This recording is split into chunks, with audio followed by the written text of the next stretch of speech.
लवकर त्यांच्या प्रॉपर्टीज ह्या अटॅच झाल्या पाहिजेत।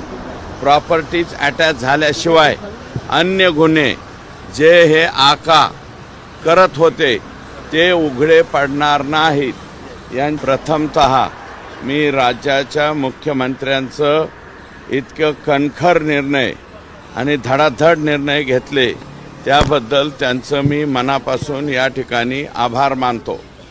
आणि आता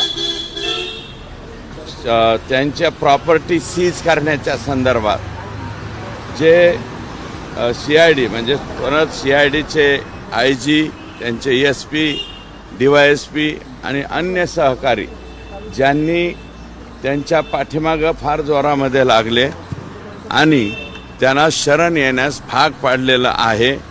आता कोर्टाकडे त्यांनी परमिशन मागितलेली आहे यांच्या प्रॉपर्टी सीज करण्याची।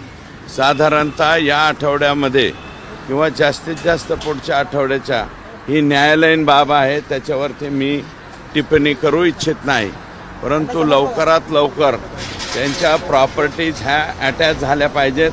प्रॉपर्टीज अटॅच झाल्याशिवाय अन्य गुन्हे जे हे आका करत होते ते उघडे पडणार नाहीत। यांच्या प्रॉपर्टी सीज झाल्याच पाहिजेत, अन्यथा आम्हाला दुसरा मार्गसुद्धा अवलंबावा लागतो का काय असं या ठिकाणी मला म्हणायचं आहे। आणि या ठिकाणी आणखी 3 आरोपी ज्यामध्ये सर्वात सुदर्शन घुले हा जो प्रमुख आरोपी आहे, ज्याने सुरुवातीला संतोष देशमुख यांना गाडीच्या खाली खेचून डायरेक्ट तिकडे गाडीमध्ये त्यांच्या गाडीमध्ये कोंबलेला आहे। मारहाणीमध्ये सुद्धा सर्वाधिक जास्त तो आणि प्रतीक घुले या दोघांनी त्या ठिकाणी जास्त ॲक्शन घेतलेली आहे। विष्णू चाटे हा आता सध्या 120B मध्ये घेतलेला आहे, परंतु त्याला जर व्हिडिओ कॉलिंग करून दाखवली असेल तर तो सुद्धा याच्यामध्ये 302 मध्ये येईल। आणि हे जे आका शरण आलेले आहेत, शरण आलेले आका हे 100% जर 120B मध्ये तर येतीलच, पण माझा अंदाज आहे हे जर काही त्यांनीही व्हिडिओ कॉल पाहिला असेल तर ते सुद्धा 302 मध्ये या ठिकाणी येऊ शकतात। तो परस्पर हे ते आता हे जोडायचे उद्योग झाले, कशाचं राजकारण आणि कशाचं काय। आम्ही कोणी राजकारत्यांनी तुम्हाला सांगितलं होतं का इतक्या चुकीच्या पद्धतीने संतोष देशमुखला मारा म्हणून? उगाच आपलं स्वतःच्या अंगावर आल्याच्या नंतर काहीतरी बोलायचं म्हणून ते बोलतायत। माझं मत असं आहे, तुम्हाला कोणी उद्योग सांगितला होता हा? ही अशीच घटना ऑक्टोबर 2023ला माझ्या मतदारसंघातील पाटोदा तालुक्यामधून घडली होती। O2 कंपनी होती। O2 कंपनीचे बंडगर नावाचे अधिकारी असेच उचलून चालले होते।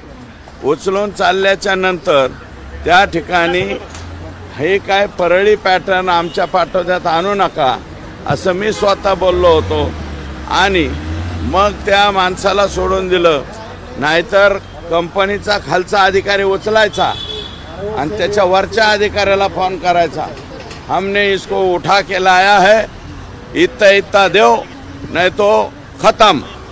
अशा प्रकारच्या धमक्या ह्या पचल्यामुळं हे आता 2 कोटीची खंडणी मागण्याची यांची हिंमत झाली। त्यातले 50 लाख रुपये मला वाटतं ऑलरेडी पोहोच झालेले होते। राहिलेल्या 1.5 कोटीसाठीच ही माणसं कोणी पाठवली होती? हे आकांनीच पाठवली होती। त्याच्यामुळं आका ऑटोमॅटिकली मला वाटतं या गुन्ह्याच्या बाहेर राहतील असं मला वाटतं। याच्या मोका तर माननीय मुख्यमंत्री महोदयांनी मोक्याची घोषणा केलेली आहे।